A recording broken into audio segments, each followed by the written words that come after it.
Muy buenos días. En breve empezamos el webinar Amenazas y desafíos de la seguridad en las telecomunicaciones. Muchas gracias.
Bien, buenos días a todos ustedes.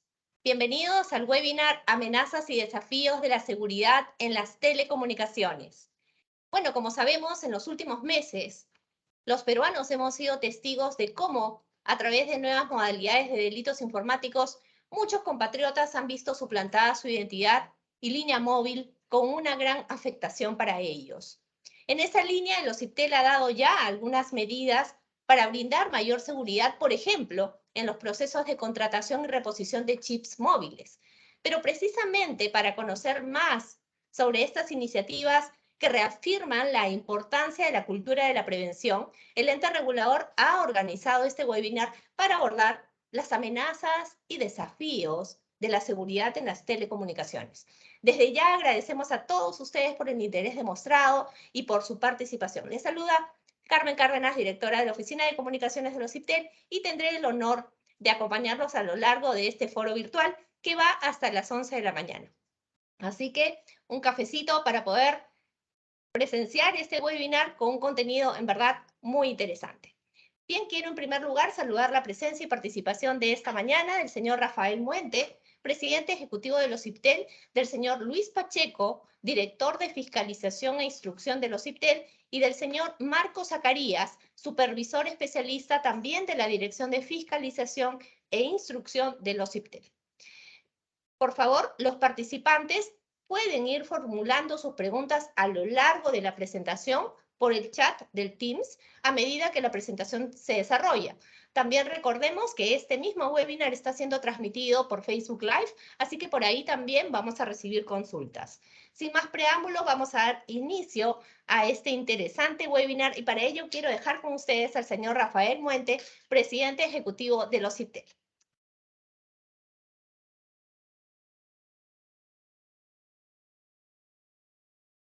Buenos días a todos los presentes. Nuevamente es un placer estar en contacto con ustedes por parte de los OCIPTEL. Y en esta oportunidad estamos desarrollando este webinar sobre las amenazas y desafíos de la seguridad en las telecomunicaciones. Como sabemos, ya desde buen tiempo atrás se vienen dando una serie de modalidades de estafas o actividades delictivas en general que aprovechan las telecomunicaciones y aprovechan los medios tecnológicos que los peruanos estamos usando para efectos de realizar diversos tipos de transacciones, operaciones y distintas actuaciones con entidades bancarias, con las propias empresas de telecomunicaciones, etc. En este seminario vamos a revisar cuáles son los medios más utilizados para cometer este tipo de ciberdelitos. Y además también vamos a revisar las medidas que podemos tomar desde el aspecto ciudadano, así como el aspecto institucional, para efectos de minimizar o neutralizar este tipo de actividades. Por supuesto, el OCIPTEL ha desarrollado también normatividad que busca minimizar las posibilidades de realizar este tipo de delitos o actividades contrarias al orden público y al sistema legal. En ese sentido, en esta ocasión vamos a explicar las distintas modalidades que podemos enfrentar en el día a día, no solamente como ciudadanos, sino en la perspectiva de nuestras funciones públicas y en las cuales tenemos también que contar con el conocimiento necesario para poder afrontar y poder también interactuar con los ciudadanos de nuestro país y así evitar este tipo de delitos o actividades nocivas o perjudiciales para los peruanos. En ese sentido, voy a dejar en el uso de la palabra para efectos de este seminario a nuestro director de Fiscalización e Instrucción, Luis Pacheco. Adelante, entonces. Muchas gracias, presidente. Buenos días a todas las personas que se han unido a este seminario. Les agradecemos por su participación. Como ya se ha comentado, vamos a hablar justamente de estos temas que tienen que ver con amenazas y desafíos de la seguridad de las telecomunicaciones. Específicamente, pues, ataques a todas las redes de telecomunicaciones, principalmente en el tema de autenticación, para hacerse pasar, pues, por otra persona, impersonarla, ¿no? Robar su identidad, con el objeto, pues, de cometer una serie de delitos, ¿no? El principal de ellos, acceder, pues, y robar los fondos financieros que puedan tenerse, digamos, acceso a través de aplicaciones que están en los smartphones de los usuarios, ¿no? Como sabemos, bueno, el tema de seguridad, ciberseguridad es bastante amplio. Nosotros nos vamos a concentrar, no es el objeto, evidentemente, esto de ser una clase de seguridad, no vamos a entrar en ese detalle, vamos a hablar concretamente de los problemas que tenemos en telecomunicaciones. Sin embargo, pues, a manera de una introducción muy rápida, como sabemos, hay requisitos de seguridad que todo sistema informático o de telecomunicaciones debe tener.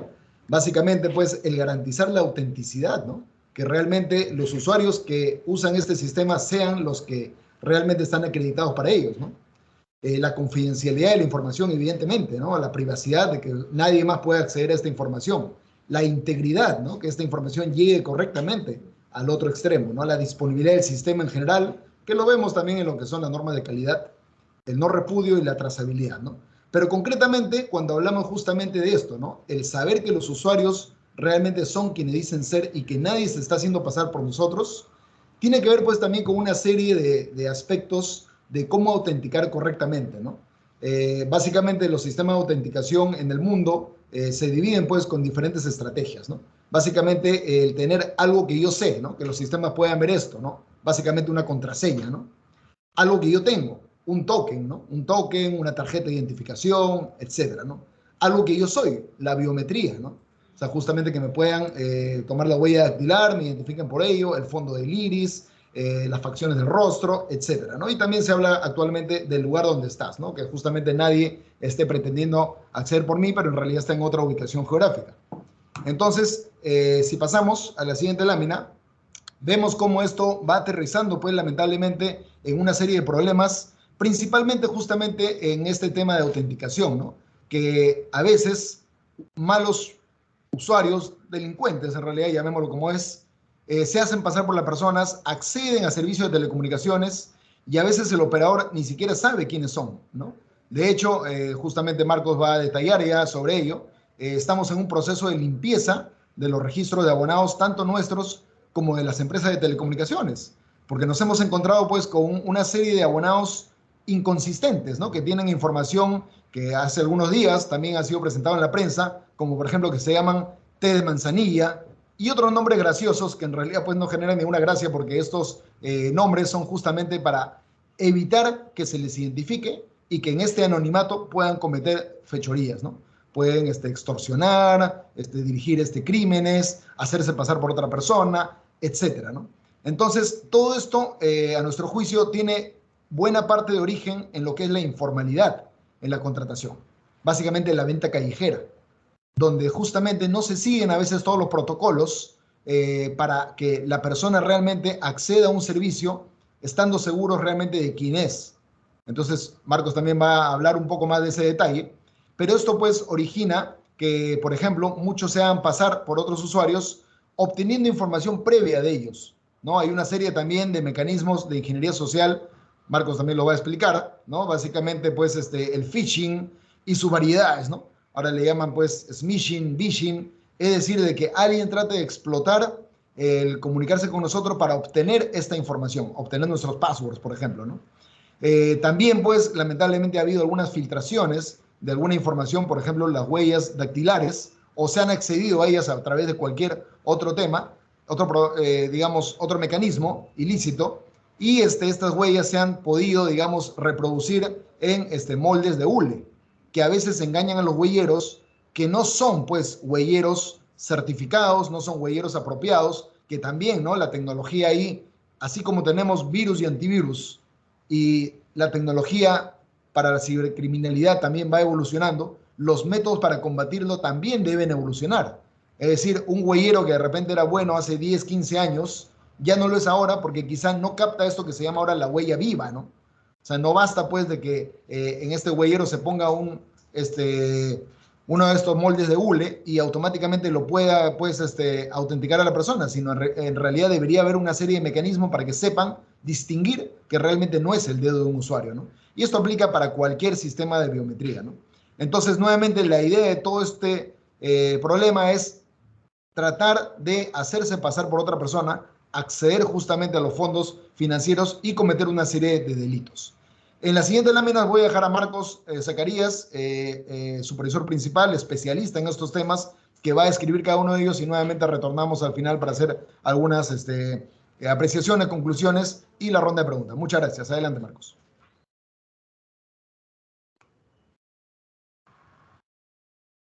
Sí, ¿qué tal? Buenos días a todos. Igual agradecer a todos por su participación en este webinar. Como menciona Luis, es un tema que en realidad nos preocupa bastante. Ya de hace un tiempo estamos recibiendo varios casos. Soy supervisor especialista de la Dirección de Fiscalización e Instrucción y de hecho como parte de nuestras funciones hemos tenido contacto de primera mano con toda esta casuística, ¿no?, que se ha venido presentando. Bueno, en lo particular yo, por ejemplo, soy cliente del Scotiabank, ¿no?, un poco de repente para enmarcar esto dentro del fraude financiero y luego vamos cubriendo otros aspectos. Y de hecho cuando aparecieron las primeras aplicaciones, aparecieron las webs donde uno podía hacer transacciones, resultaron de gran alivio, ¿no?, para la mayoría de nosotros. Originalmente cuando queríamos hacer una transferencia, queríamos hacer un pago de algún servicio, teníamos que ir ya sea a las entidades de energía eléctrica, de agua o en todo caso al banco, ¿no? ¿Qué traen los aplicativos, ¿no? Que uno tiene justamente esa facilidad que desde el lugar en el que te encuentras puedes hacer transferencias de dinero, puedes hacer pago de servicios y todo lo demás. Esto, de hecho, justo estuvo en la mira de los delincuentes, ¿no?, quienes vieron la oportunidad de obtener dinero de una manera, digamos, práctica. ¿Qué es lo que uno necesita, digamos, para hacer una transferencia de dinero? Acceder al aplicativo. Para eso utilizo mis credenciales, mi contraseña y mi usuario. Y cuando quiero realizar una transferencia para finiquitarla, me llega usualmente un PIN, que es el que utilizo ingresándolo en el aplicativo y con ello se concreta la transferencia de dinero. Entonces, si un delincuente de pronto quiere hacerse de mi dinero, tiene que obtener esos tres elementos, ¿no?, mi usuario, mi contraseña y el PIN que me llega al momento de la transacción. Entonces, detrás de todo esto, en realidad existe todo un tema de ingeniería social, ¿no?, que es el modo en que capturan esta información.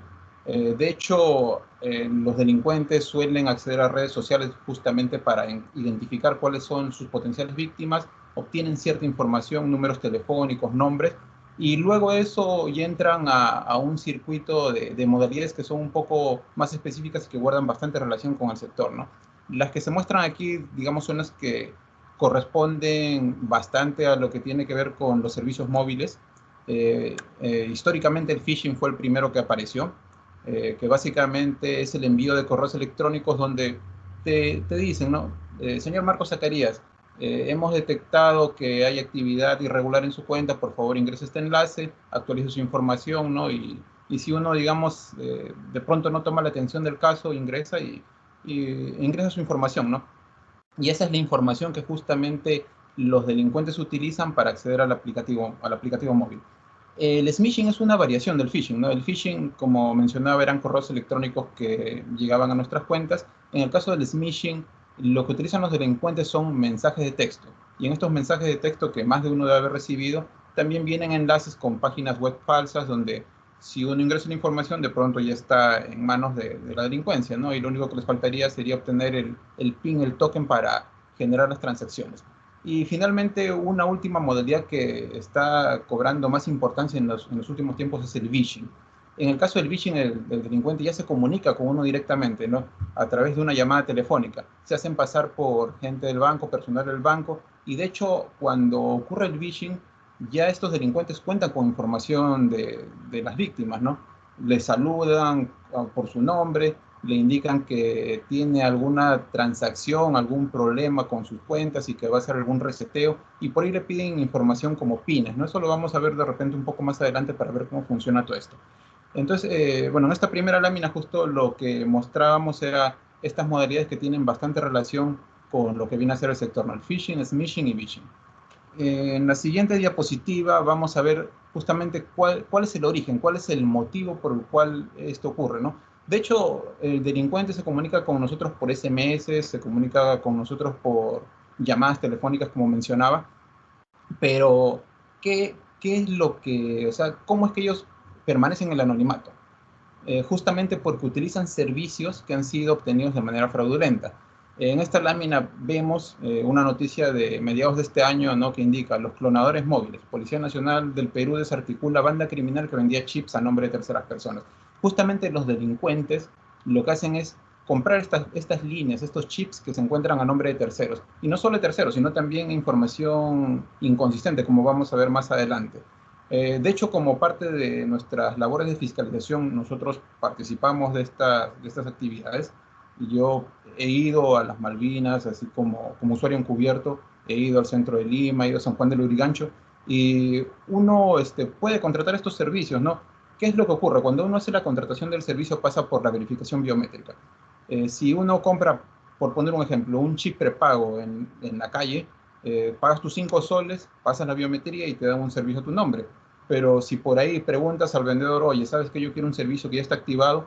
Te dicen: no hay problema, aquí tienes. Y por 10 soles tienes un servicio que es, quién sabe a nombre de quién está. Pero el hecho es que no está a nombre tuyo. Y si soy un delincuente, puedo utilizar este tipo de servicios justamente para hacer estas actividades, ¿no? Como smishing y vishing. Entonces, el hecho justamente de que exista la venta callejera, la venta ambulatoria, representa un riesgo alto, ¿no? Para la seguridad. ¿Qué puede ocurrir, no? Yo doy mi huella a estos vendedores que están en la calle, y ellos pueden utilizar esa huella, por ejemplo, para sacar líneas que finalmente van a ser utilizadas por extorsionadores. También podría darse el caso que utilizan mi huella para luego generar la portabilidad de mi servicio, ¿no? Eso con fines de repente de sacar algún equipo en la nueva empresa, un equipo de gama alta, y finalmente soy yo el quien termina pagando, ¿no? Entonces, todo este tema nosotros vemos que está muy relacionado justamente a todo el tema de fraude bancario y demás fraudes, ¿no? Demás delitos como son las extorsiones, ¿no? Y similares. Entonces, la venta ambulatoria para nosotros representa en realidad un gran riesgo. En la siguiente diapositiva, por favor, vamos a ver algunas cifras de casos que han llegado a los CIPTEL, por si acaso, y no necesariamente aquí llegan todos, pero vemos que entre el año 2021 y 2022 ha habido un incremento en la cantidad de contrataciones no solicitadas, ¿no? Personas que se acercan a los CIPTEL e indican que han aparecido servicios que ellos no han contratado, ¿no? De hecho, para esto existe todo un trámite, ¿no? Para dar de baja estos servicios, pero lo que sí nos preocupa es que este es un tema que no desaparece. Ya, entonces, dentro de las cifras vemos que, bueno, lamentablemente Telefónica es la que presenta la mayor cantidad de contrataciones no solicitadas, ¿no? Tiene el 80%, y que en lo que va del 2020 al 2021 o 2022 hay una tendencia creciente, ¿no? Entonces, sí tenemos bastante preocupación sobre este tema, ¿no? Ahora, sobre todo el tema de venta ambulatoria, nosotros ya hemos tomado algunas acciones que podemos verlas en la siguiente diapositiva. Básicamente, como regulador, nosotros tenemos la potestad de imponer sanciones y multas a las empresas operadoras. En el caso de lo que es venta callejera y todos los artículos que las normas, digamos, regulan alrededor de esto, hemos impuesto desde el 2020 al 2022 alrededor de 20 millones, ¿no?, a las 4 empresas operadoras más grandes. Sin embargo, nos causa preocupación, ¿no?, que seguimos sabiendo. La última ronda de fiscalización sobre este tema la hemos efectuado en agosto de este año y seguimos encontrando todavía vendedores en la calle, seguimos encontrando vendedores que ofrecen servicios a nombre de otros y que justamente van a servir para cometer este tipo de ilícitos, ¿no? Ahora, dentro de las multas que hemos impuesto, en realidad sí están repartidas de manera casi equitativa entre los 4 operadores, ¿no? Porque en todos los casos hemos encontrado que se produce venta callejera y que se produce venta de servicios que ya se encuentran activados a nombre de terceros. La siguiente diapositiva vemos cuál es la consecuencia justamente de esta venta callejera, de estas contrataciones fraudulentas. Hicimos una revisión justo a raíz de casos que nos llegaron de Fiscalía, a los IPTEL, donde pedían información sobre la titularidad de servicios que estaban relacionados a actos delincuenciales. Y nos dimos con la sorpresa que muchos de estos servicios tenían abonados que no se podían identificar, ¿no?, como té Manzanilla, Papito Rico, o los que encontramos en el ejemplo, ¿no?, Me Gustaría, Gracias, Favor. Estos son los nombres y apellidos a los que, digamos, se encuentran registrados estos servicios que son utilizados en actos delincuenciales. Esto generó en realidad bastante preocupación y hubo una labor de parte nuestra para identificar cuáles eran estas contrataciones fraudulentas, ¿no? Porque no podemos esperar a que solo nos lleguen casos de Fiscalía, del Ministerio Público. Entonces, lo que hemos hecho es firmar un convenio con la RENIEC. Eso ha sido a mediados de este año, por el cual hemos podido identificar casos de inconsistencias en los registros de abonados de todas las empresas operadoras. En total, hemos detectado 408.982 casos de inconsistencias y todos ellos han entrado en un proceso de regularización. De hecho, el 21 de septiembre se ha dado inicio a este proceso de limpieza. Lo que se ha dispuesto es que todos los abonados que tienen este tipo de, digamos, de nombres pasen por un proceso de regularización. Se presenten a los centros de atención, pasen biometría si son abonados nacionales, o si son abonados extranjeros, que presenten su documento de identidad, se capture esa información, y de hecho todo eso es materia de fiscalización. Para que los abonados se acerquen a realizar este trámite de regularización, se ha dispuesto que se envíen mensajes de texto. Entonces, este grupo de 400.000 abonados ya recibió estos mensajes, y de hecho en la segunda quincena de noviembre estamos terminando con todo este proceso de limpieza. Esta es una primera etapa, ¿no? Y algo importante que hay que mencionar aquí es que a raíz del convenio que hemos tenido con RENIEC ya hemos hecho toda una limpieza de lo que es abonados nacionales.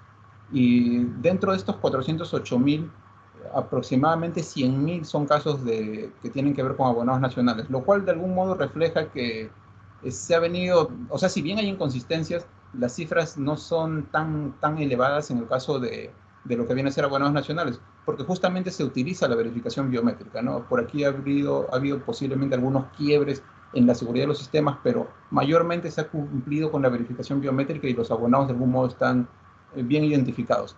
Esto mismo no se puede decir de los abonados extranjeros. En el caso de los abonados extranjeros no existe un proceso de verificación biométrica, lo que existe es una captura del documento de identidad de estos abonados. Si yo soy un abonado nacional, cuando contrato un servicio, RENIEC tiene que dar el OK para que esa línea se active. Si RENIEC no da el OK, que lo da una vez que yo paso la verificación biométrica, simplemente ese servicio no se activa, ¿no? Digamos, este proceso lo tienen así implementado todos los operadores, y de ese modo se garantiza que la persona que está activando la línea es quien dice ser, ¿no?, a través de la verificación biométrica. Repito, en el caso de los abonados extranjeros no ocurre esto, y sí tenemos cifras un poco altas en el caso de extranjeros. Dentro de estas inconsistencias, 300.000 aproximadamente son de abonados extranjeros. Y no solo eso, ¿no?, sino en el caso de abonados extranjeros todavía tenemos alrededor de 2 millones de registros que están en proceso de validación, ¿no? En una primera conciliación con información de migraciones no han podido ser identificados. Entonces, esto de algún modo revela que sí ha servido la verificación biométrica que sí es importante sostenerla porque entiendo que mucho se viene cuestionando, ¿no? El tema de la biometría por lo que supuestamente, digamos, las huellas han sido vulneradas de algún modo, pero de pronto lo importante ahí es, como mencionó al inicio Luis, tener lectores que sean sólidos, que sean robustos, ¿no? De hecho ya existe todo este tema de verificación de huella viva. Si utilizamos un huellero que es de baja calidad, de hecho posiblemente pase una huella de plástico, una huella de polímero rosa. Pero si utilizamos huelleros de huella viva o optométricos u otros que vienen apareciendo, ¿no? Este tipo de huellas no pasan. Entonces por ahí simplemente se para todo el tema de contratación y los delincuentes no pueden acceder pues, a estos servicios.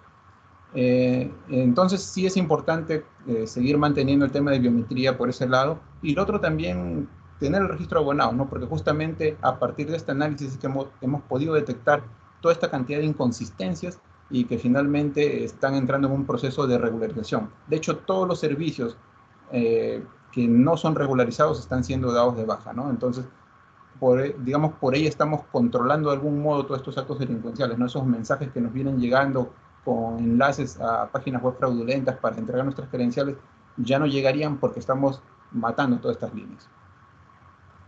En la siguiente diapositiva vemos, por ejemplo, este es un mensaje que me llegó y lo he escogido para que justamente se vea qué es lo que tenemos por detrás. Me llega un mensaje del Interbank donde me dice que tengo una operación de retiro sin tarjeta y que está siendo procesada, que verifique esa información en el enlace que aparece ahí, ¿no? Donde ponen GG Interbank. Entro a ese enlace y de pronto me aparece la web del banco, ¿no? Tal cual es. Y lo que me piden es mi número de tarjeta, mi número de documento y mi clave de acceso, que es básicamente la información que yo utilizo para entrar en mi aplicativo. Digamos, si soy descuidado, yo ingreso esta información y de pronto el delincuente ya se hizo de mi información, ¿no? Esto es lo que se conoce como el smishing, ¿no? Y de esto nos llegan, digamos, nos bombardean de ese tipo de mensajes, ¿no? A veces llegan que nos hemos ganado un carro, una camioneta Hilux, mensajes del banco que tenemos algún bloqueo, que tenemos que actualizar nuestra información. El hecho es que finalmente siempre deriva a estos enlaces con páginas web fraudulentas donde, como digo, si uno está en su cuarto de hora, de repente llena la información y de pronto ya el delincuente tiene las credenciales para acceder a nuestro app. En este ejemplo hicimos la búsqueda justamente de este número telefónico, el 953-986-239, y bueno, nos dimos con la sorpresa que el abonado tiene nombre CHJJ, apellido paterno GHJU y apellido materno YJJUI. Y obviamente es el tipo de documento legal que aparece 04 corresponde a un pasaporte y el número de documento legal es de un supuesto pasaporte. Entonces toda esta información es falsa, ¿no? Y aquí han sacado la vuelta por el hecho justamente que no existe biometría para los abonados extranjeros, ¿no? Y de hecho detrás de esto no hay un documento válido de identidad, ¿no? Y en este caso esta línea estuvo activa desde mayo de 2021, este mensaje llegó en octubre de 2021 y como se ve ha tenido varios meses justamente para cometer este tipo de ilícitos, ¿no? Lo que hacen los delincuentes es aquí enviar estos mensajes de manera masiva esperando que por ahí alguien caiga, ¿no? Y al que cae ya, bueno, vienen los siguientes pasos, ¿no? Que es lo que vamos a ver en la siguiente lámina. Básicamente, para hacerse de nuestras cuentas, de la información y adicionalmente de nuestro dinero, de nuestras cuentas bancarias, lo que utilizan los delincuentes es una modalidad conocida como el SIM swapping, ¿no? Que el año pasado cobró bastante fuerza y sigue todavía, ¿no? En lo que viene este año. Básicamente, todo este proceso inicia con técnicas de ingeniería social. Por ahí obtienen nuestra información, ¿no? Como decía, tenemos el phishing, el smishing, por el cual los delincuentes ya tienen nuestro usuario y contraseña para acceder a nuestro aplicativo móvil. El siguiente paso es conseguir la huella, ¿no? Por ahí, lamentablemente, hay filtración de información y de algún modo obtienen nuestra huella dactilar. Esta huella la imprimen en materiales de alta calidad, por ahí uno de los más utilizados es el polímero rosa, también utilizan huellas de silicona, y una vez que tienen esto, el tercer paso es justamente hacerse de nuestro PIN, el que nos envían por mensaje de texto. Entonces, para eso deben tener control de nuestro servicio telefónico, nuestra línea telefónica. ¿Qué es lo que hacen? Aprovechan un proceso que está regulado, que es el cambio de SIM card. El cambio de SIM card en realidad está pensado cuando yo como usuario detecto que mi chip está funcionando mal, entonces voy a la empresa operadora y pido que me reemplace el SIM card por uno nuevo. También puede pasar cuando tengo un SIM card que utilizo en la tecnología 4G, compro un teléfono que soporta 5G, entonces pido un cambio de SIM card. No, son escenarios válidos y a los cuales justamente los abonados de los servicios tienen derecho. Todo esto está regulado. Para hacer un cambio de SIM card yo tengo que pasar por biometría, por un proceso de biometría. Entonces, ¿qué es lo que ha ocurrido, no? El delincuente ya tiene mi huella, la tiene impresa, y obviamente este tipo de procesos no los hacen en centros de atención autorizados, no los hacen en puntos de venta que, digamos, tienen controles, ¿no? Que justamente impiden este tipo de prácticas. Lo hacen en lugares de dudosa reputación, lo hacen en la calle, lo hacen en las Malvinas, lo hacen en estos mercados que son bastante cuestionables. ¿Qué ocurre, no? El delincuente va con su huella de plástico y repone el chip. En ese momento ya tomó control de mi servicio telefónico. Entonces, tiene por el phishing, smishing, mis credenciales. Tiene mi usuario, tiene mi contraseña y ahora tiene mi número telefónico. Lo siguiente sale, digamos, ya es lo que forma parte del proceso, ¿no? Inicia sesión con mis credenciales, ingresa al aplicativo móvil o ingresa a la web, luego hace una transacción de transferencia de dinero, le llega el PIN al servicio porque ya lo tiene el SIM card con mi número telefónico y simplemente lo ingresa y en ese momento se concreta la transacción, ¿no? Saca dinero de mi cuenta y la transfiere a cuentas fantasmas, ¿no? Que luego esto ya sale a través de cajeros, ¿no? Ya es toda una modalidad que lo ven los bancos. Digamos, lo que llama la atención es que todo este proceso no demora más de 10-15 minutos. Entonces, por ejemplo, mientras que estamos aquí, fácilmente podrían haber vaciado nuestras cuentas si es que no hemos estado atentos, ¿no? Es lo que ha venido ocurriendo. Por suerte, ya nosotros hemos tomado un grupo de medidas que justamente van a paliar todo este tema de SIM swapping y otras modalidades de robo. En la siguiente diapositiva tenemos algunas cifras, ¿no? De lo que viene a ser los casos de SIM swapping, ¿no? Que se han venido presentando a los IPTEL.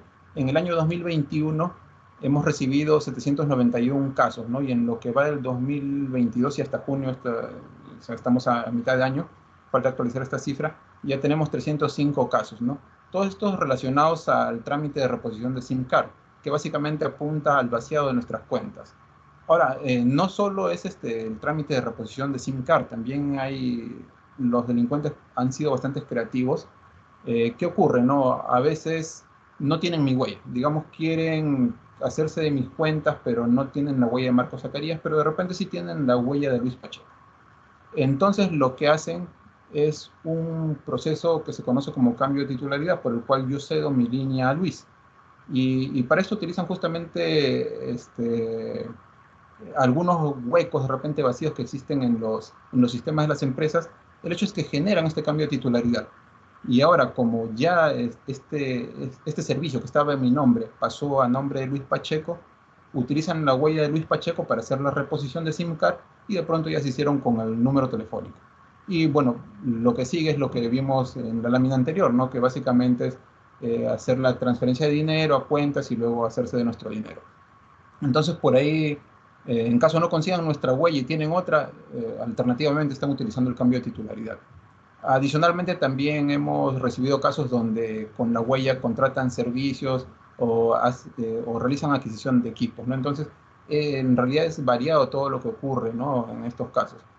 En el caso digamos, de toda esta problemática de SIM swapping, nuevamente Telefónica es la que registra mayor cantidad de casos, ¿no? Ahora, hay que tener en cuenta que a los IPTEL no llegan necesariamente todos los casos, incluso estas cifras son mayores, ¿no? Nosotros hemos recibido alrededor de 1000 casos en lo que va del 2021 al 2022, pero de hecho hay más casos por detrás, ¿no? Porque no todos nos han llegado. Y ya lo que ocurrió el año pasado, no solo es SIM swapping, también a veces es la contratación directa de línea, ¿no? Cuando hubo el tema de entrega de bonos Yanapay y los precedentes, lo que hacía el Banco de la Nación era otorgar los pines de acceso a través de un servicio telefónico que esté vinculado a la persona que iba a recibir la ayuda económica.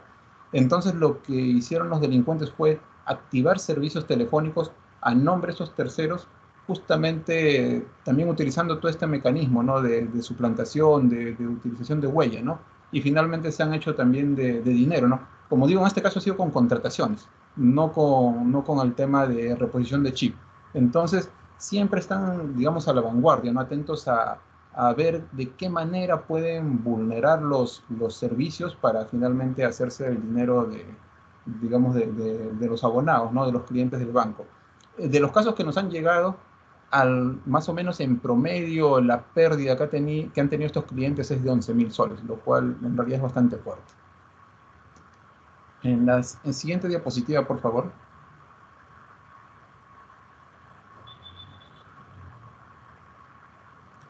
Hicimos nosotros algunos ejercicios con los operadores, ¿no? Para ver dónde se habían producido las reposiciones de chip, ¿no? De algunos de los casos que habían llegado, digamos, a nuestra área, ¿no? Y bueno, no es sorpresa, ¿no? Justamente lo que encontramos, ¿no? Algunos de estos trámites se habían realizado en zonas donde usualmente se realizan prácticas ilícitas. No sabemos que las Malvinas es un lugar donde usualmente llegan los teléfonos robados y que se presta en realidad para variedad de ilícitos, ¿no? Y al hacer la triangulación con la información que tenían las empresas operadoras al momento de la reposición de estos chips, de estos SIM card, encontramos pues que usualmente se presentaban en los alrededores, ¿no? De estos lugares, ¿no? Eso, como digo, no es sorpresa, y por eso es que nosotros regresamos e incidimos bastante, ¿no? En el hecho de prohibir la venta callejera y recomendar no contratar los servicios en lugares de dudosa reputación. Siguiente diapositiva. Digamos, eso en cuanto a lo que tiene que ver con el SIM swapping y el uso del smishing, phishing, ¿no?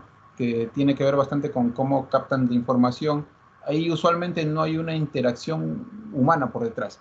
Lo que sí ocurre con el phishing, ¿no? Y que es, como digo, una modalidad que está cobrando fuerza durante este año, ¿no? Ya hemos recibido algunos casos. ¿Qué es lo que pasa aquí? Un escenario común. De pronto yo estoy en mi día a día y recibo un mensaje de texto del banco, tal cual, ¿no? Porque yo como cliente, en mi caso el Scotiabank, tengo registrado el número del banco en mi agenda, entonces recibo un mensaje del banco que me dice: acabas de realizar una compra, por decirlo, en Saga Falabella por 1.500 soles. Obviamente yo no he hecho esa compra.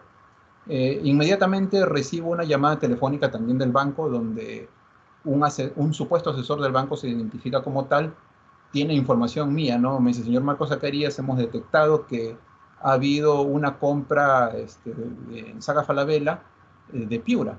¿Usted se encuentra en Piura? No, obviamente yo no estoy en Piura. ¿Sabe qué? Entonces, de hecho, nos pareció sospechosa esta transacción. Vamos a proceder a realizar el bloqueo de sus cuentas. Y por ahí, si es que uno no está atento, de pronto cae, ¿no? Porque te generan esa confianza, porque estás recibiendo una llamada del número telefónico del banco, tienen información tuya, y finalmente terminas brindando información que ellos utilizan. Es más, hasta pueden decirte: para generar el bloqueo, vamos a enviarle un PIN en este momento. ¿Qué es lo que está ocurriendo en realidad por detrás? Son los delincuentes que ya tienen una transacción lista, porque previamente han capturado a través de phishing o smishing mis credenciales, digamos, de acceso a los aplicativos, y lo que quieren es el token. Entonces, cuando me dicen que para bloquear mis cuentas necesitan el PIN que me van a enviar, generan la transacción y a mí me llega el PIN. Me piden que lo dicte, se lo dicto y en ese momento ya se hicieron de mi dinero. Pero como digo, todo esto lo hacen porque justamente están ocultos, ¿no? Detrás de un número que supuestamente es del banco. ¿Y cómo es que esto ocurre? Justamente con lo que conocemos como enmascaramiento de llamadas. Hemos detectado que esto viene ocurriendo del siguiente modo. En principio, el enmascaramiento de llamadas significa que el número llamante yo lo reemplazo por otro número, a mi gusto.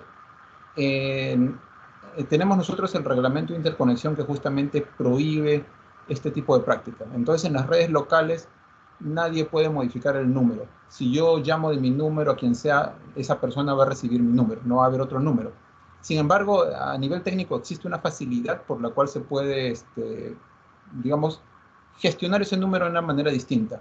Eso, por poner un ejemplo, no ocurre con el OSIPTEL. Nosotros tenemos como número de cabecera el 225-1313. Sin embargo, no es la única línea que utilizamos. De hecho, tenemos un grupo de líneas por detrás. Pero cuando realizamos una llamada hacia afuera, el número que el usuario ve es el 225-1313, pero tal vez podría estar saliendo del 225-1314, que también está a nombre nuestro. Esto es controlado por el operador que nos da el servicio, digamos, de hunting, de troncal. Y esta facilidad justamente la tienen las centrales. Como digo, está prohibido y nosotros fiscalizamos que no haya manipulación de los números en las redes nacionales. Sin embargo, hemos detectado que el modo en que nos están sacando la vuelta es justamente por los canales internacionales. ¿Qué ocurre, no? Que existen centrales virtuales, centrales en la nube, que permiten a sus clientes manipular el número que va a aparecer como número llamante. Entonces, ¿qué ocurre? Estas empresas suelen tener contratos de interconexión con otras empresas extranjeras, digamos Vodafone España, Movistar, o de algún otro operador. Entonces, por interconexión se conectan con ellos. ¿Qué hace el delincuente? ¿No? El delincuente es cliente de esta empresa virtual, coloca el número del Scotiabank o del Banco de Crédito como número llamante y esta central en la nube la redirige de pronto a Movistar España, ¿no? Por poner un ejemplo. Movistar España tiene contrato de interconexión con Claro, con Telefónica, con Televitel. Lo único que hace es redirigir ese tráfico hacia el abonado final. Como en las redes nacionales está prohibida la manipulación del número, el número llega tal cual. Y finalmente yo recibo en mi teléfono una llamada que supuestamente es de algún banco, ¿no? Banco de crédito, alguna entidad financiera, y por ahí es que me llegan a sorprender. Lo mismo pasa con los mensajes de texto, ¿no? Entonces es el modo en que los delincuentes hoy en día vienen sorprendiendo a los clientes. Ya están utilizando esta modalidad. Y si uno entra a páginas web, va a encontrar que este servicio lo ofrecen en distintos lugares, ¿no? Como digo, todos son servicios virtuales y que finalmente permiten la manipulación del número llamante. Esta problemática en realidad no es solo peruana, existe en todo el mundo, ¿no? Y de hecho ya nosotros estamos tomando algunas medidas al respecto. Siguiente diapositiva, ya para ir terminando. Hemos ya tomado algunas acciones respecto a todas estas casuísticas. En principio, para lo que tiene que ver con el SIM swapping, ¿no? Nosotros sacamos un paquete de medidas. Los dos primeros ya se han cumplido, ¿no? La primera fecha fue el 12 de junio, luego el 12 de septiembre, y finalmente todo este proceso termina el 12 de enero. Básicamente, ¿qué es lo que buscamos aquí, no? Que la reposición del SIM card y la contratación de servicios se realice en lugares seguros. De hecho, al 12 de junio lo que hemos dispuesto, estas son modificaciones que se han incluido en la norma de condiciones de uso, es que para la contratación y reposición de SIM card, el abonado exhiba su DNI, digamos como primera medida, más allá de que pase por la verificación biométrica. Segundo, que la reposición se efectúe solo en centros de atención al cliente y en puntos de atención que están autorizados para este tipo de trámites. Hasta antes de esta modificación, la reposición de SIM card se podía realizar, por ejemplo, en puntos de venta que no necesariamente tenían autorización, ¿no? para ciertos trámites. Entonces se han restringido los canales para que justamente se evite este tipo de ilícitos. De la misma manera, ¿no? También que en caso hubiera un apoderado del titular, que pase verificación biométrica.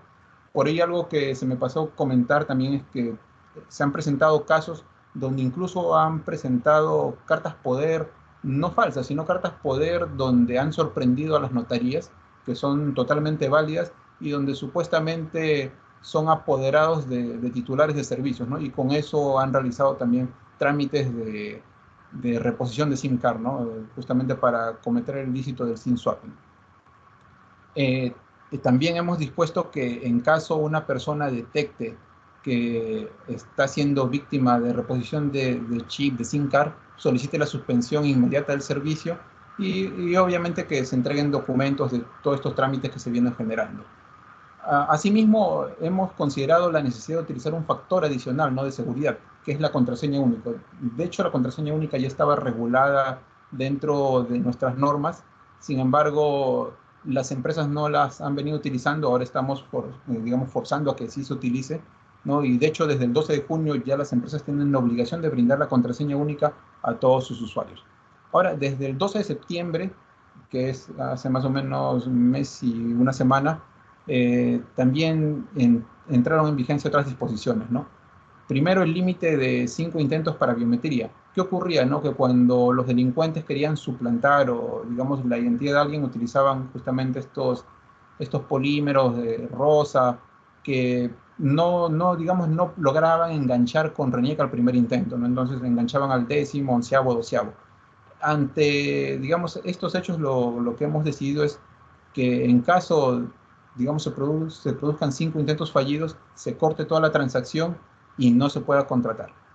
Adicionalmente, que en caso alguien reponga mi chip, yo mismo incluso, me lleguen mensajes de texto, correos electrónicos o tal vez incluso por el aplicativo, alertas de que se está efectuando la reposición de SIM card. Entonces, si por ejemplo en este momento alguien hubiera intentado realizar la reposición de mi SIM card, yo debería haber recibido un mensaje, ¿no?, que me alerta que está produciéndose este hecho, ¿no? Esto, como menciono, ya está vigente desde el 12 de septiembre, entonces por ahí es una mejora este proceso.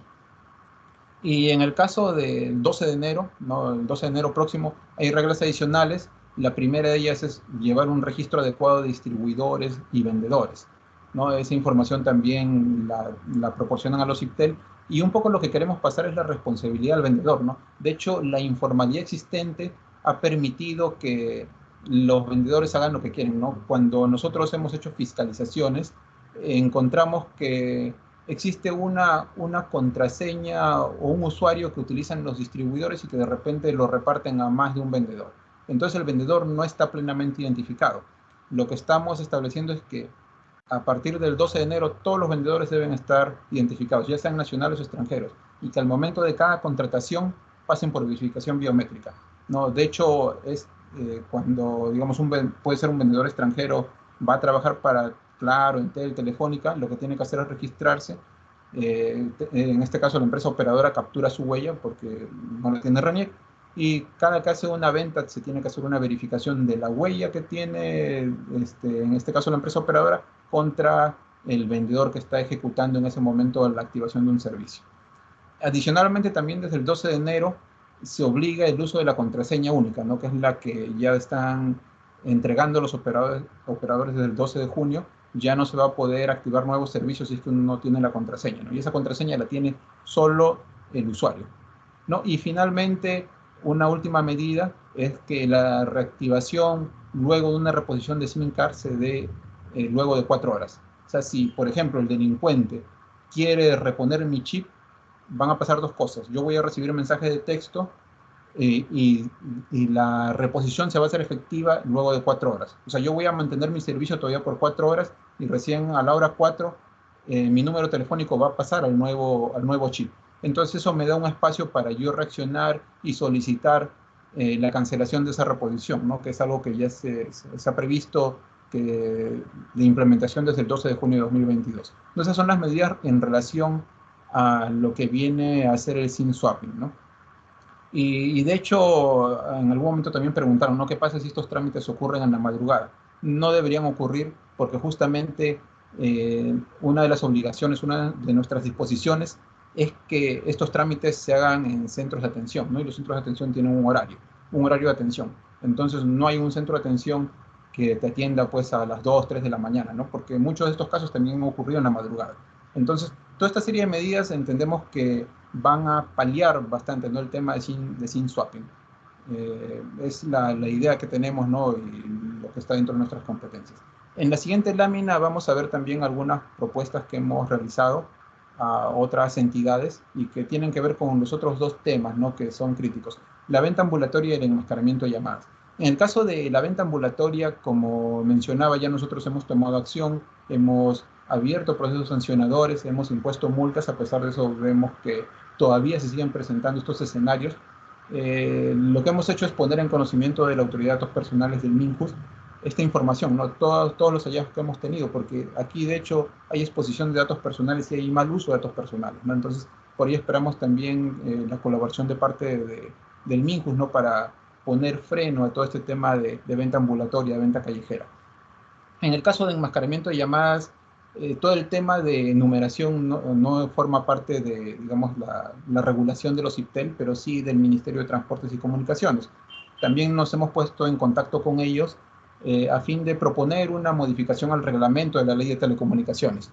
No, básicamente lo que buscamos es que se bloquee en el tráfico internacional todas aquellas llamadas que tengan numeración local, ¿no? Porque por ellas justamente que están ingresando todos estos procesos de phishing, ¿no? Donde sorprenden a los abonados haciéndose pasar por entidades bancarias. Ahora, igual, algo colateral que está también relacionado con esto es el tema de los call centers, ¿no? Esas llamadas que nos fastidian, que en promedio más o menos una persona, entiendo, recibe 10 de estas llamadas al día. No, están utilizando también este mecanismo para por ahí comunicarse con los usuarios y no ser identificados, ¿no? Entonces, en realidad, esto de enmascaramiento de llamadas y esta propuesta abarca no solo nuestro tema que tiene que ver con el fraude bancario, sino también todo el tema de llamadas que nos fastidian y molestan. Y finalmente, este año también se desarrolló una mesa de confianza digital organizada por la PCM, en la cual se expuso toda esta problemática y hemos elevado nuestras propuestas, ¿no?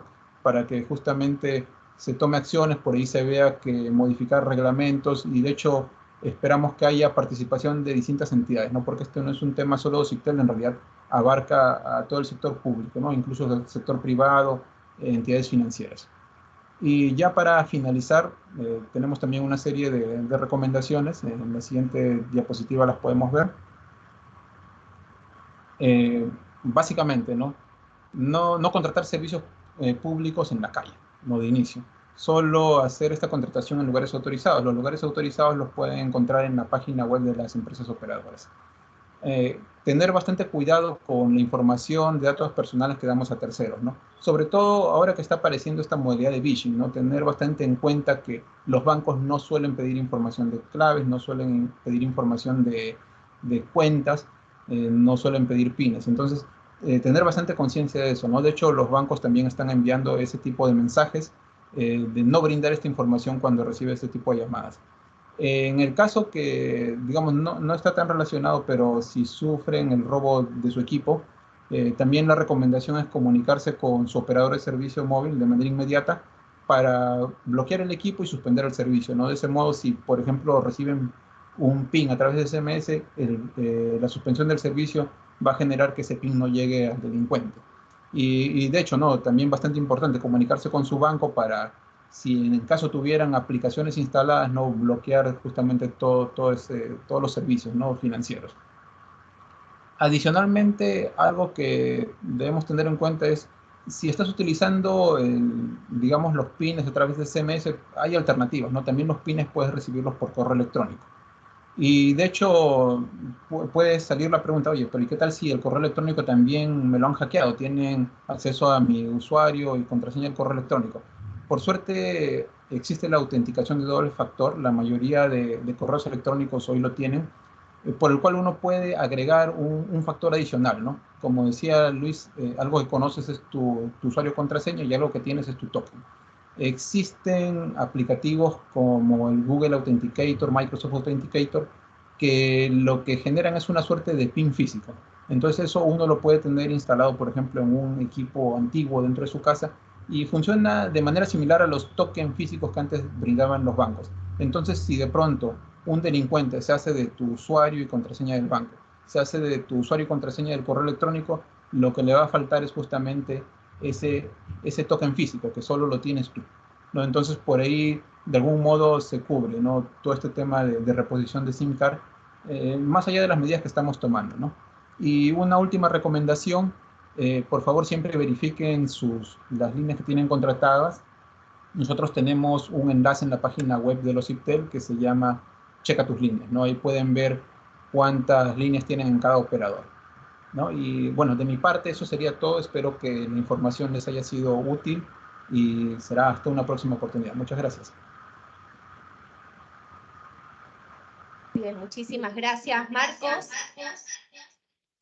Ahora voy a pedir, por favor, que abran sus cámaras, Luis Pacheco y Rafael Muente, por favor, para poder dar paso a las preguntas. Ya hemos estado recibiendo algunas preguntas por el chat del Teams, así que las voy a comenzar a plantear para que toda nuestra audiencia pueda informarse aún más Vamos con la primera pregunta de Alex. Buen día. ¿No creen que las multas no funcionan? ¿No creen que ese método es obsoleto y debería crearse otros medios? Y otra pregunta también de Alex. ¿Y por qué en el Perú se les permite a los extranjeros tener privilegios como obtener acceso a telefonía sin biometría? De repente, Rafael, ¿nos ayudas con la primera? Sí, claro. Quisiera saber en qué lugar del mundo no se sanciona con multas. Veamos en Europa, ¿no? Las multas supermillonarias que han recibido empresas como Google, ¿no? Por utilizar indebidamente su poder de mercado, por ejemplo. Eh, y así, ¿no? En Estados Unidos se sanciona también millonariamente, ni siquiera, ¿no? Con los montos que aquí tenemos como tope para sancionar. Sin duda alguna, el aspecto que manejan todas las entidades públicas en el mundo es obviamente la amenaza de una sanción. Y es que no se trata de sancionar, sino que las personas y las instituciones públicas o privadas sepan que de comportarse de un cierto modo, sufren la amenaza de una sanción. Y nosotros lo hacemos muchas veces sin darnos cuenta, ¿cierto? Cuando conducimos por las calles, sabemos que si nos pasamos una luz roja, eh, muy posiblemente nos van a sancionar. Igualmente, ¿no? En todos los aspectos de nuestra vida, siempre existe la dualidad entre el incentivo y la sanción. Entonces, decir que la sanción es un aspecto obsoleto es realmente cerrarnos a una realidad que ha estado y sigue estando vigente en todo el mundo. Si no hubiera una amenaza de sanción, seguramente estaríamos en una situación aquí y en todas partes del mundo en la que los comportamientos ilícitos, el daño al prójimo, etcétera, etcétera, ¿no? Y lo digo incluso a nivel personal, ¿no? Serían obviamente mucho mayores. Si no recibiéramos una sanción penal por cometer un homicidio o desarrollar otro tipo de delitos, actividades penalizadas, obviamente habría mucho más delitos, sin duda alguna, ¿no? Entonces, el aspecto humano de la amenaza de una sanción es un tema fundamental que ha perseguido a la humanidad y que hasta hoy día sigue plenamente vigente. Eso no implica que la estrategia para lograr objetivos públicos se dé a través de una sanción. La sanción es la amenaza que existe, ¿no? Ante aquellas personas o entidades que vulneren gravemente los intereses de todos. Y por eso es que parte de las funciones de los CITEL, que están establecidas además en la Ley Marco de Organismos Reguladores, contemplan la actividad sancionadora.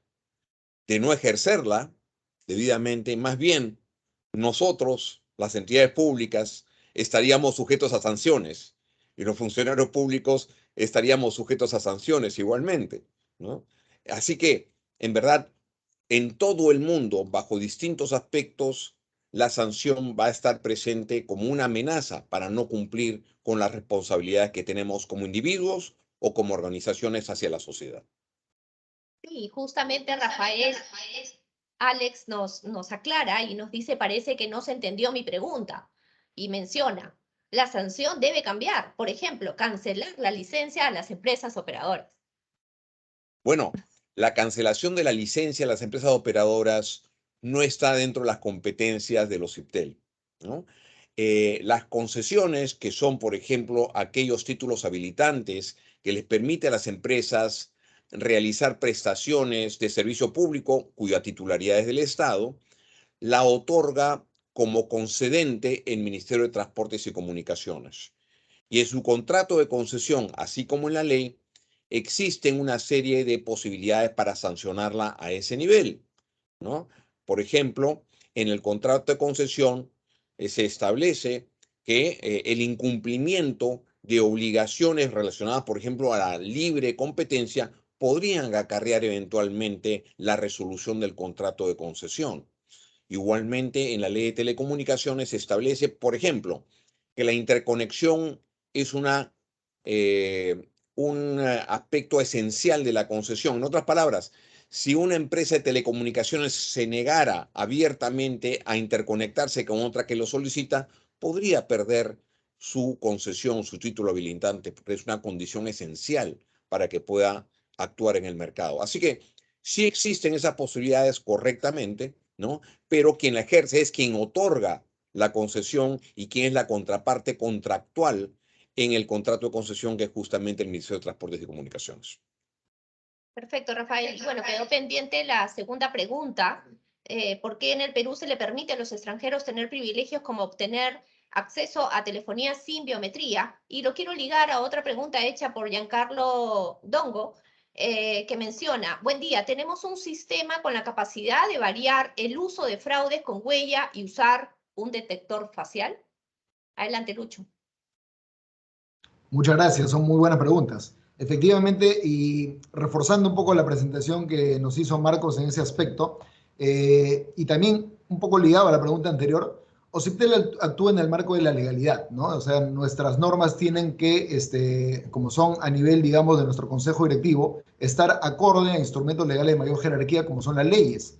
En este caso, todo el tema de biometría y las obligaciones que se generan en las empresas operadoras implican pues inversiones importantes y tiene que haber detrás también una infraestructura que asegure esta seguridad.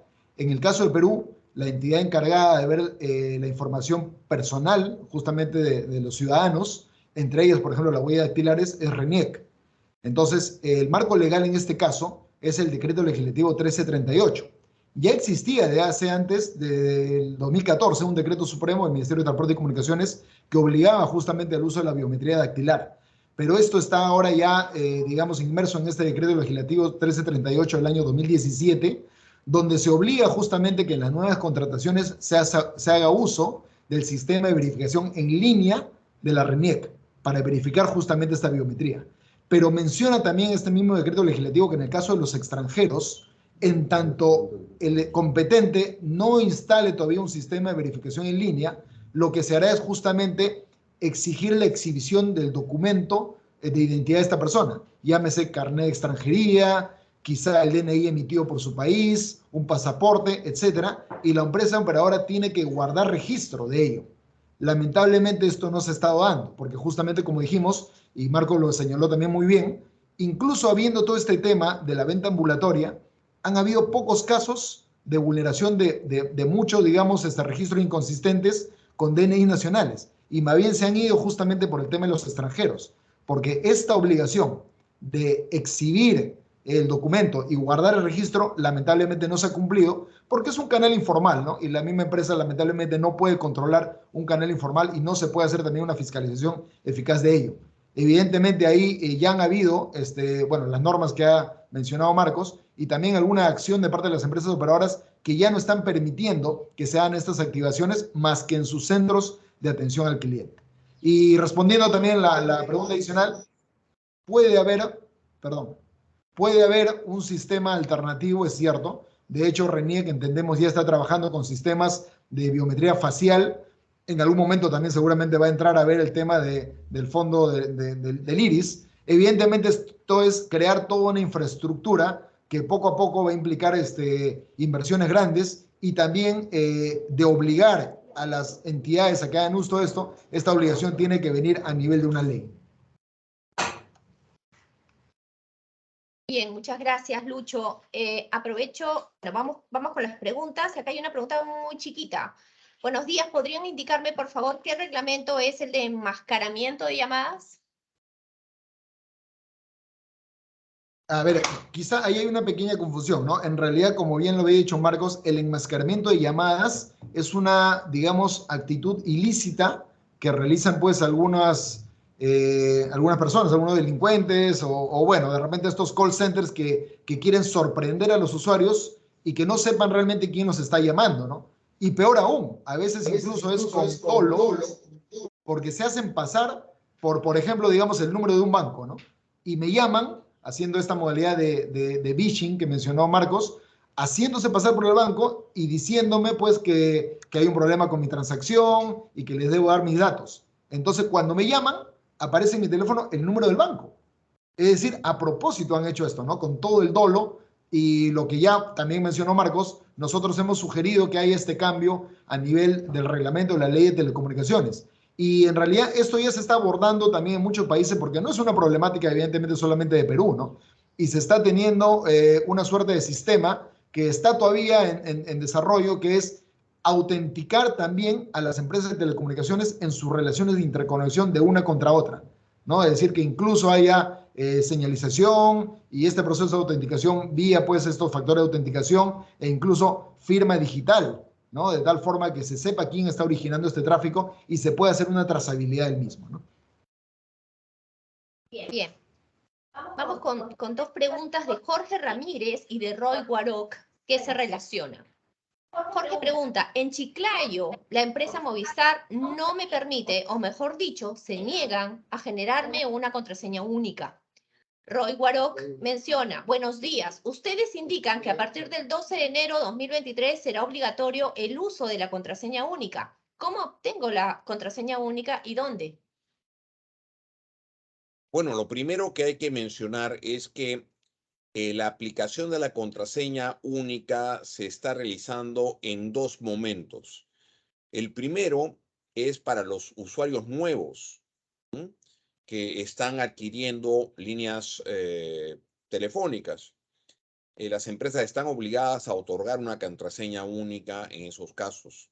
Si no cumplen, por supuesto, ello puede ser denunciado al 1844 de los IPTEL para que hagamos la fiscalización respectiva y eventualmente llevemos adelante las acciones sancionadoras. Pero el segundo momento tiene que ver ya para el resto de los usuarios, aquellos que ya han adquirido líneas telefónicas previamente. Esto, por supuesto, requiere un trabajo por parte de las empresas operadoras porque tienen que modificar sus sistemas y establecer los mecanismos para que a los usuarios antiguos se les otorgue esa contraseña. Entonces, esto no va a ser inmediato, esto está tomando más tiempo y lo estamos coordinando a través justamente de la Dirección de Fiscalización e Instrucción. Perfecto, muchas gracias. Lucho, ¿algo que agregar? No, solamente justamente efectivamente se están viendo estos métodos porque evidentemente va a ser para una cantidad masiva de usuarios. ¿Cuál es el método más conveniente para alcanzar estas contraseñas y autenticar previamente, evidentemente, el usuario al cual se le va a dar la contraseña, ¿no? Entonces, en este momento están sosteniéndose reuniones con las empresas operadoras para tener este método de entrega segura de la contraseña única. Bien. Luis Escobar pregunta, me bloquearon mi celular por email, a pesar de ser mío. Ya presenté las pruebas a mi operador telefónico y a OCIPTEL, pero me dicen que ese proceso toma 15 días. ¿Por qué se toman mucho tiempo y qué garantía me dan de que no vuelva a suceder? ¿Lucho? Bueno, hay un proceso para justamente lo que son los cuestionamientos de los bloqueos, ¿no? Esto se hace a través de nuestra Dirección de Atención y Protección a los Usuarios. En todo caso, si desea, podemos hacer un seguimiento de estos casos individuales.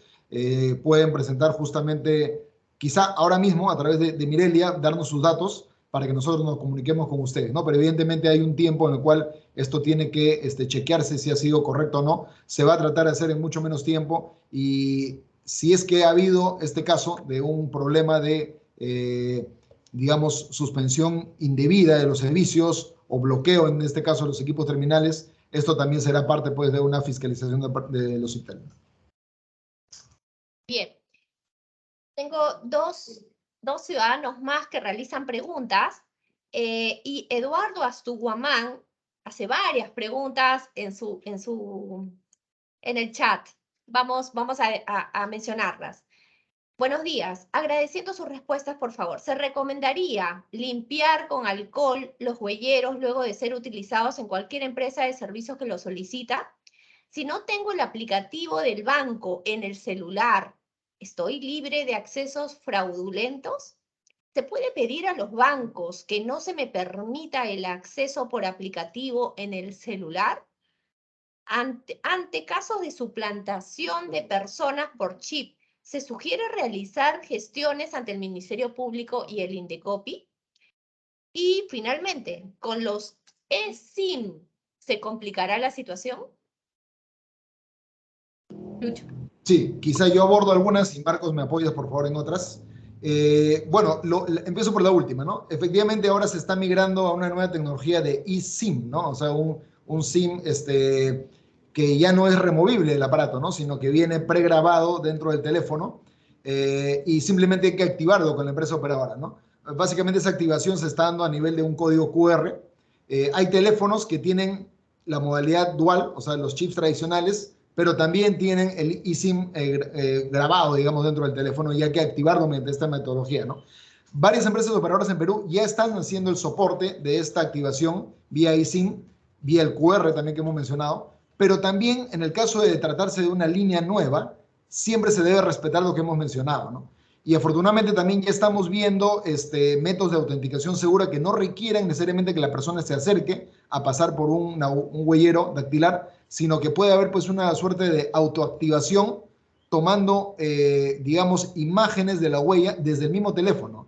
Y, bueno, siguiendo un sistema aleatorio para saber que no es una huella predeterminada y otros que también estamos aprobando como canales de contratación, ¿no? Esto es también muy similar a lo que se está haciendo para lo de la autenticación de los usuarios con la contraseña única.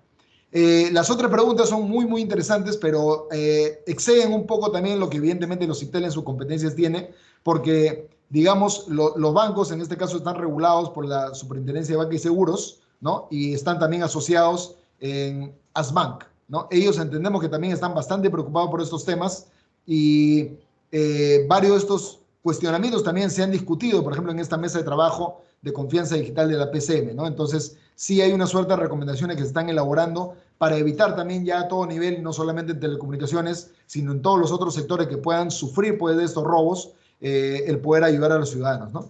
Y efectivamente, en el caso de que haya un robo de fondos financieros, ahí también OCIPTEL hace todos los esfuerzos de exigir a las empresas operadoras la información relacionada para que el usuario pueda hacer su denuncia ante los canales correspondientes. Pero ciertamente no es pues ante OCIPTEL que se puede, digamos, cuestionar un robo de fondos financieros, pero sí la información que me debe proveer la empresa para generar un caso para poder, digamos, sustentar esta demanda.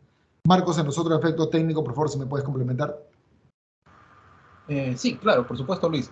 No, de hecho, escuché la consulta sobre si el aplicativo móvil no lo tengo instalado, ¿no? Y no es el único modo. Como mencionábamos durante la presentación, también estas transacciones se hacen a través de las web, ¿no? Hay aplicativos web que tienen las empresas, entonces los delincuentes pueden utilizar incluso una computadora, ¿no? Para hacer estas transacciones.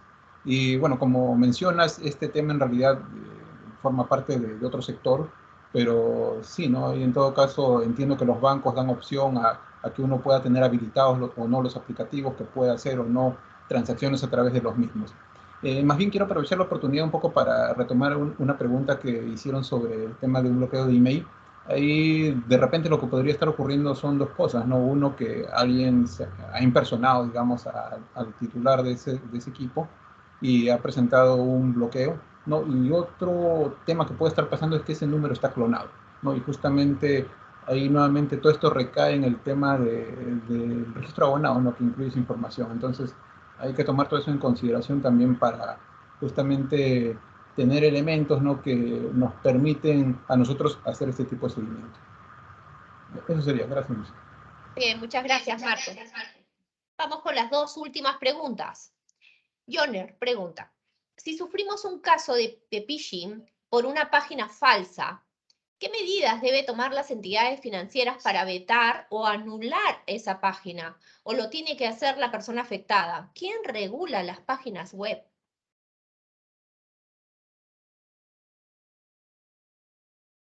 En verdad, bueno, yo voy a dar un comentario inicial. Las páginas web no tienen regulación. Las páginas web forman parte de un sistema mundial que es cuando ponemos www antes de una página, estamos ingresando a la World Wide Web, ¿no? Que es la red mundial de redes de Internet. Entonces, no existe una entidad mundial que tenga alguna capacidad de regular o establecer la legitimidad o no de una página web. Ahí yo pienso, y no sé si ya después Luis me puede complementar esto, ahí lamentablemente quien tiene el rol principal de evitar este tipo de actividades es el propio usuario. Y es en verdad relativamente fácil hacerlo, ¿no? Porque los usuarios normalmente nos fijamos en lo que aparece en la pantalla, pero tenemos medios fáciles de verificar si efectivamente eso que estamos viendo en pantalla corresponde originalmente a la entidad que supuestamente está en contacto con nosotros o a la cual hemos entrado a través de un enlace o algo por el estilo. Hay que ver la dirección. Hay que ver la dirección, ¿no?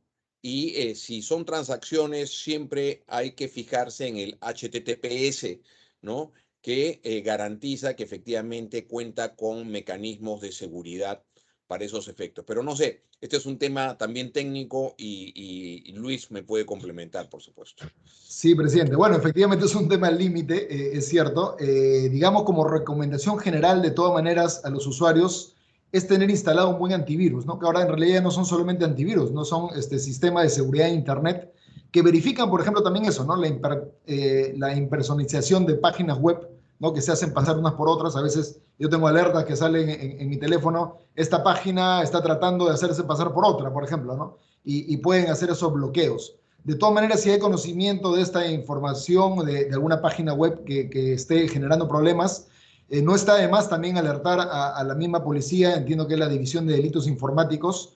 Recordemos que también hay la posibilidad de bloqueo de alguna página web, ya no solamente por parte de nuestro sistema de antivirus o sistema personal de seguridad de información, sino a nivel también de empresas operadoras, ¿no? Pero esto, dado el reglamento de neutralidad de red, tiene que ser ordenado por un juez.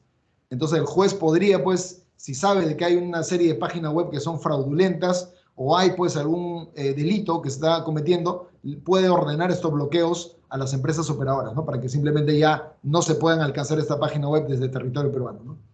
Marco, no sé también si quieres agregar algo.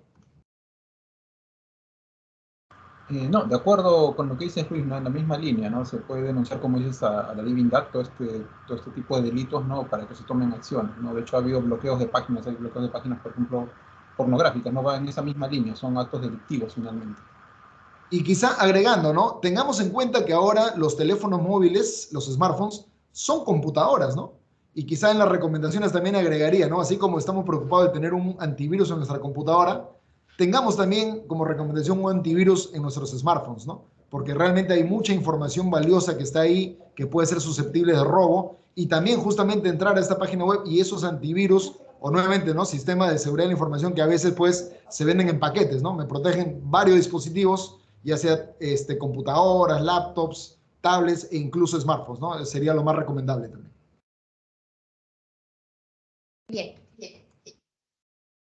Antonio Alexandro pregunta, ¿es verdad que no es seguro realizar ni entrar a cuentas dentro de un servicio de Internet público como un parque o local abierto, ya que pueden estar escaneando el tráfico con sniffers? Si me permiten, es bastante cierto, ¿no? Tengamos mucho cuidado que cuando estamos haciendo uso de una red Wi-Fi pública o que no conocemos quién nos está dando esta red Wi-Fi, sospechemos, pues, que puede haber, como dicen, el hombre en el medio, entre comillas, ¿no? En informática, que puede estar, como bien lo ha dicho la persona que nos pregunta, captando la información que en realidad, pues, en un medio inalámbrico está yendo a todos lados, ¿no? Entonces, alguien con la suficiente capacidad informática y capacidad de análisis también de esta información podría acceder a esta información, ver nuestros passwords. Entonces, nunca hagamos transacciones en una red que no conocemos, ¿no?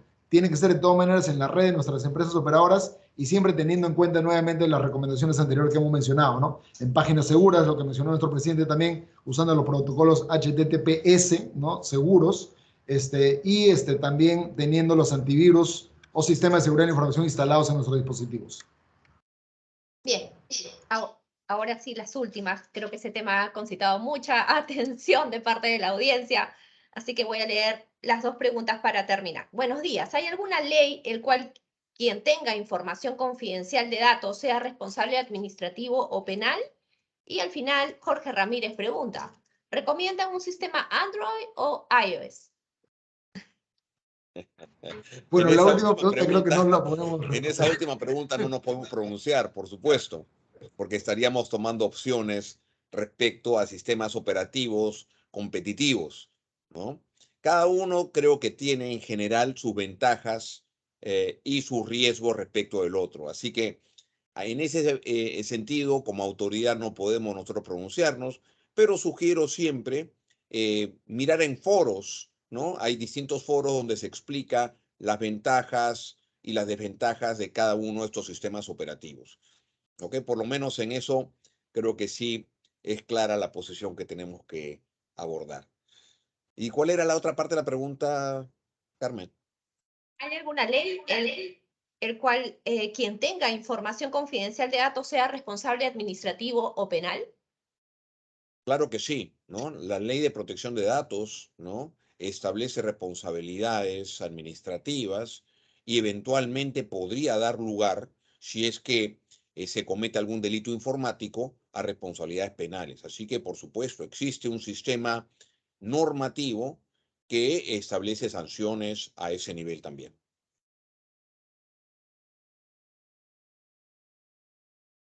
Bien, llegó el final del webinar, cerramos ahí las preguntas y quisiera darte el pase, Rafael, para que en breves minutos puedas cerrar el tema y sobre todo señalar algunos aspectos de preocupación para los IPTEL en temas de seguridad de Telecom. Bueno, como ustedes habrán podido apreciar, estos temas son complejos, ¿no? Existen muchísimos elementos tecnológicos y técnicos que están involucrados en estos tipos de comportamientos que buscan finalmente obtener dinero, ¿no? El objeto final de todas estas modalidades delictivas es el dinero.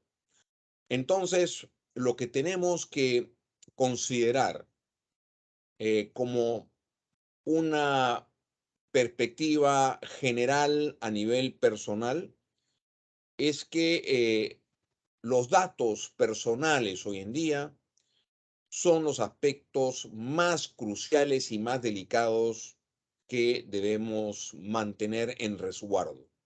Debemos ser sumamente cuidadosos en resguardar nuestros datos personales y en ese sentido, obviamente hay directivas que hay que tener a nivel personal. Utilizar, por supuesto, equipos que sean nuestros, que sabemos que son nuestros, no compartir en equipos ajenos nuestra información o el acceso o aplicativos. Siempre se puede generar algún rastro o algún registro que pueda ser utilizado. Desconfiar de una serie de prácticas que son usuales, ¿no?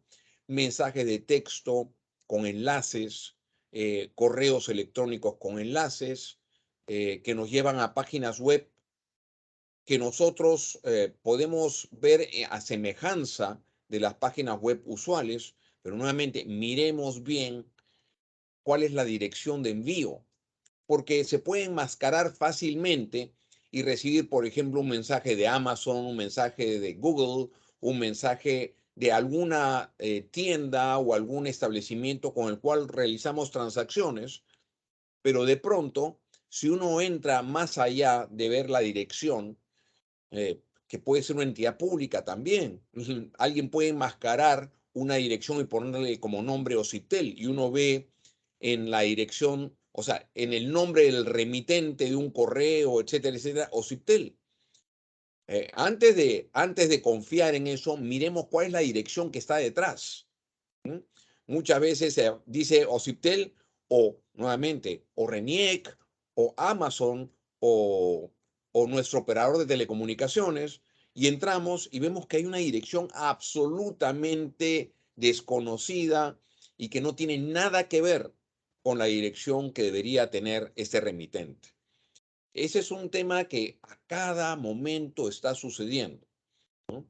Incluso notificaciones de bancos con las cuales no tenemos cuentas, que nos dicen que nuestra cuenta ha sido bloqueada o que no se ha realizado un pago y va a haber alguna consecuencia, o que ya llegó un encargo o la notificación de que de una transacción que no hemos hecho y que inmediatamente genera una reacción instintiva y abrupta, ¿no? Impulsiva de parte nuestra para abrir un enlace. Eso es casi siempre, en 99.9% de los casos, algún tipo de modalidad fraudulenta. Tenemos que, por lo tanto, más allá de los antivirus u otros instrumentos que tenemos que tener actualizados en nuestros dispositivos, tanto fijos como móviles, lo que hay que hacer es siempre tener una actitud defensiva, una actitud de desconfianza, ¿ok? Y eso nos va a llevar casi siempre a evitar cualquier tipo de modalidad en la cual se esté buscando obtener información nuestra. Hasta en mi caso, por ejemplo, ¿no? El mensaje de un banco local con el cual no tengo ninguna cuenta que me exigía, o una llamada incluso telefónica con la apariencia de ser una llamada de un call center que me pasaba a un supuesto asesor, ¿no? Que quería referirse a una supuesta cuenta que yo no tenía en esa entidad y que me pedía mi DNI, ¿no? Para poder verificar todo eso. Nunca den por ningún motivo sus datos a través de ninguna llamada telefónica que suene sospechosa o que exista la apariencia de que hay un error, ¿no? Esos son lo que buscan estos estafadores, es generar algún tipo de preocupación para generar una respuesta impulsiva de parte nuestra, y ahí caemos en ese momento, ¿no? En la estafa que nos quieren realizar. Así que en general yo recomendaría tener esa actitud defensiva de desconfianza y primero verificar bien antes de compartir cualquier dato personal, teléfono, DNI o cualquier otro tema, dirección, etcétera, etcétera, porque con eso se pueden realizar distintas actividades fraudulentas. Así que eso es lo que yo pienso que es lo principal, y por supuesto, no se les ocurra comprar líneas telefónicas en las calles, ¿no? Esos huelleros no tienen ninguna certificación y nadie puede asegurar si no está utilizando nuestra huella dactilar para obtener nuestros datos personales. Poner nuestra huella en un huellero es como entregarle nuestro DNI a una persona desconocida. Así que, nuevamente, la recomendación en ese sentido es evitar estos medios informales de interactuar con empresas operadoras. No sé si hay algo de tu parte, Lucho, que quieras también mencionar antes de hacer el cierre de este evento. No, presidente, muchas gracias a todos también. Realmente han sido muy interesantes sus preguntas y gracias por su participación. Estamos siempre a la orden para poder ayudarlos en los problemas que tengan. Tienen ahí las líneas, ¿no?, de comunicación y las redes sociales para ver los casos individuales ya que puedan tener. Y permanentemente nosotros estamos, pues, en nuestro caso, haciendo la fiscalización de las normas para garantizar, pues, que se cumplan los derechos de los usuarios y la calidad del servicio. Muchas gracias a todos. Muy bien, y con muchísimas esto gracias. daríamos Quiero fin leer al finalmente evento, algunas ¿no? palabras de agradecimiento que nos ponen en el chat. Luis Escobar nos dice, muy bueno el webinar, mi agradecimiento a todos los involucrados, ojalá se presenten más oportunidades como este. Juliet, sí, muy buenos los ponentes, así debería haber un webinar con la SBS, oído a la música SBS, y finalmente también nos dicen, Carlos Zúñiga, felicitaciones no solo por el evento, sino por el compromiso con la seguridad del usuario. El trabajo informativo es tan fundamental como las acciones de control. Efectivamente. Muchísimas gracias por los buenos comentarios. Gracias, Rafael, Lucho, Marco, Zacarías, y a nuestra intérprete de señas que nos ha acompañado durante este webinar. No se olviden que hay una encuesta ya colgada en este chat. Nos interesa mucho saber si este webinar ha cubierto sus expectativas. Y al final pedirles que estén atentos a nuestras redes sociales, porque es el principal canal que tenemos para dar a conocer justamente los próximos webinars con de hecho, temas de mucho interés para todos los ciudadanos. Muchísimas gracias a todos y que tengan un espectacular día. Siendo las 11 de la mañana en punto, cerramos el webinar. Muchas gracias. Muchas gracias, hasta luego. Gracias, hasta luego.